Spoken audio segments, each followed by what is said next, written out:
back. So guys, session I'll discuss how to handle drag and drop. So we'll go for this application and simply I have to drag this. Okay. So we'll start to write the code for this. Okay. So await page dot locator. So go to. So this is the application we are using here for demo Groove 99. And here first we will find the source element. Okay. Find the source element. Find the source element. So I'll inspect this.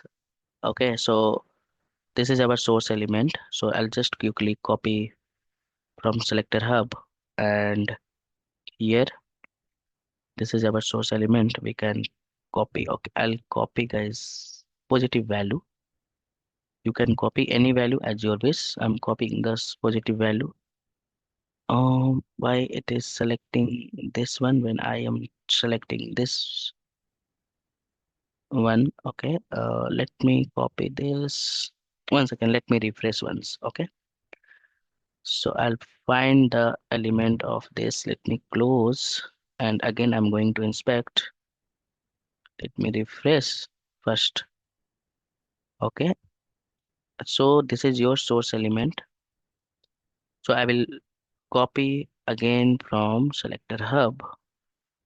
Now I think this is the right XPath. Okay, so let me await page dot locator, and this is the locator for source element. Okay, this is your locator for source element constant. I'm writing source ele 500. Okay, so this is our source element, and second I'm writing the another. So this is the source element. Now I will find the you know destination element. So I'll just go and I'll find the destination element. So this is your destination element. Okay, this is the destination element. Okay, so let me. You can use Playwright locator as well as your wish. Okay, page dot locator, and this is your destination element. Okay, so constants destination ele. Okay, this is our destination element. So we have a multiple way to handle drag and drop. Okay, I will go for the first approach. Okay, approach one. So the approach one, what I can do, await. Then we have a source element dot hover. Okay, hover it. After hover it, again we can say await page dot mouse down. We can call this method mouse down. And now this is for source element. And now I will apply for the destination element await destination element dot hover. Okay, again I will do hover for destination element and await page dot mouse dot up. So simply using this steps we can do, but we have a simplified way. They have given simple method for this, but we can wait for some time. Await await page dot timeout page dot wait for timeout. I'm waiting for again 3000 seconds just for in the last of the execution, and let's see. Okay, let's see. So this is your drag and drop.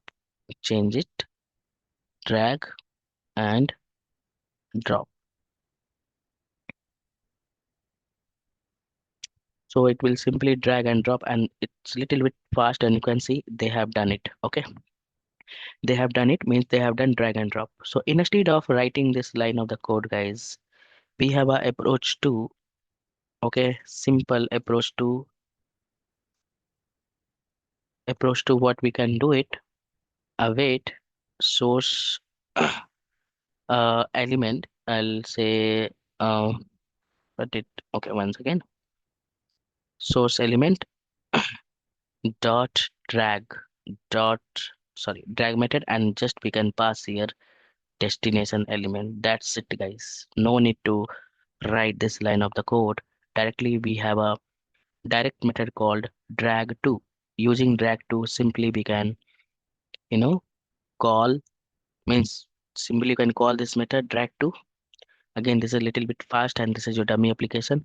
I'll just show you. Okay, and no, it's not happened. Let me check once.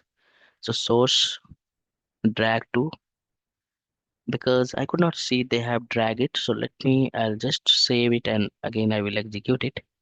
So we have a simple method called dragTo. Let me rerun, guys. Let me rerun.